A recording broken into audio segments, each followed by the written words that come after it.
কুৰাণত আল্লাহ তাআলাই ঘোষণা কৰিছে যদি কোনো ব্যক্তিয়ে চুৰি কৰে তেওঁৰ হাত কাটি দিব লাগে হাত কাটি দিব আৰু যদি কোনো অবিবাহিত ব্যক্তি যদি অবৈধ শাৰীৰিক সম্বন্ধত ধৰা পৰে লোহাৰ চাবুকেৰে মাৰি মাৰি পিঠি ফালি দিব গৈছে ঠিক তেনেদৰে বিবাহিত ব্যক্তি যদি অবৈধ শাৰীৰিক সম্পৰ্কত ধৰা পৰে তেতিয়া হলে পাথৰ মাৰি মাৰি মাৰি পেলাব গৈছে মানুহ কুৰাণত আল্লাহ তাআলাই ঘোষণা কৰিছে যদি কোনো ব্যক্তিয়ে চুৰি কৰে তেওঁৰ হাত কাটি দিব লাগে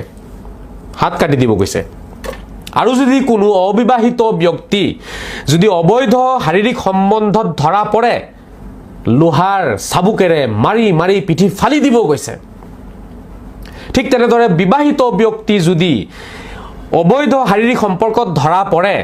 তেতিয়া হলে পাথৰ মাৰি মাৰি মাৰি পেলাব গৈছে মানুহজনক যেতিয়ালৈকে মৰি নাযায় তেতিয়ালৈকে পাথৰ মাৰিব গৈছে ৰজম বুলি কয় তাক এতিয়া আপোনালোকে কওক এই যে মুল্লাবোৰে যে প্ৰচাৰ কৰে যে মুছলমান ব্যক্তিয়ে কিবা ভুল কৰিলে হে ভুলবোৰ লুকাই দিব লাগে প্ৰচাৰ কৰিব নালাগে তেনে কৰিলে আল্লাহ তাআলাইও আপোনাৰ ভুল আপোনাৰ দুখবোৰ লুকাই ৰাখিব তেতিয়া হলে এজন ব্যক্তিয়ে যেতিয়া চুৰি কৰিছিলে তেতিয়া তেওঁৰ হাত কেলে কাটিব লাগে হাতটো কাটিব নালাগিছিলে ৰাজহুৱা ভাৱে হাত কাটিব কৈছে আল্লাহ তাআলাই ৰাজহুৱা ভাৱে অবৈধ শাৰীৰিক সম্বন্ধ গঢ়ি তুলিলে তাৰ শাস্তি দিব কৈছে পাথৰ মাৰিব কৈছে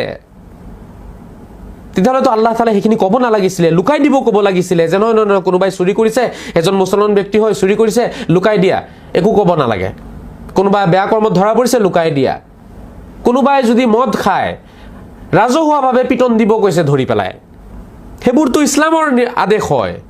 তেতিয়া তেওঁলোকে এই কথাষাৰ যে প্ৰচাৰ কৰি আছে ৰাইজৰ মাজত যে মুছলমান ব্যক্তিয়ে কিবা ভুল কৰ্ম কৰিলে কিবা দুখ কৰিলে হেয়া ৰাজহুৱাভাৱে প্ৰচাৰ কৰিব নালাগে তেওঁক গৈ মনে মনে বুজাব লাগে মোক তেওঁলোকে কয় ফোন কৰি পেলাই মেছেজ কৰে যে আপুনি একাংশ মুল্লাৰ ভুলবোৰ কিয়নো ৰাজহুৱাভাৱে প্ৰচাৰ কৰি দি আছে আপুনি তেওঁলোকক পাৰ্সোনালি লগ কৰি ক'ব পাৰে ন আৰু ধমকিও দিয়ে মোক মই আজি ক'ব বিচাৰিম ৰাজহুৱাভাৱে শাস্তি দিব কৈছে ৰাজহুৱাভাৱে ভুলখিনি প্ৰচাৰ কৰি দিব কৈছে হাদিস আছে ইয়াৰ ওপৰত বহু সেইখিনি তোমালোকে পঢ়া নাই নেকি মুল্লাসকলে এটা বহুতে ক'ব নহয় হাদিসত আছে নহয় মান সাতাৰা মুছলিমান সাতাৰাহুল্লাহু ইয়াউমাল কিয়ামা মাজি মুল্লাসকলক কম যে মুল্লা ভাই সেইবোৰ হাদিস বুজিবলৈ বহুত টাইম লাগিব তোমালোকৰ নিজৰ ভাষা সংস্কৃতি সভ্যতাকে বুজি নোপোৱা আৰবী ভাষা আৰবী সংস্কৃতি আৰবী সভ্যতাক কেতিয়া বুজি পাবা ভাই টাইম লাগিব নবীৰ হাদিস বুজিবলৈ কাৰণে আজি মই সকলোকে জনাই দিওঁ এইটো একেবাৰে ভুল কথা কাৰোবাৰ কিবা ভুল কৰ্ম আপোনাৰ চকুত ধৰা পৰিছে কিবা দুৰ্নীতি আপোনাৰ ধৰা পৰিছে আপুনি বিৰোধিতা কৰিব লাগিব আপুনি সেই কৰ্মক আপুনি ৰোধ কৰিব চেষ্টা কৰিব লাগিব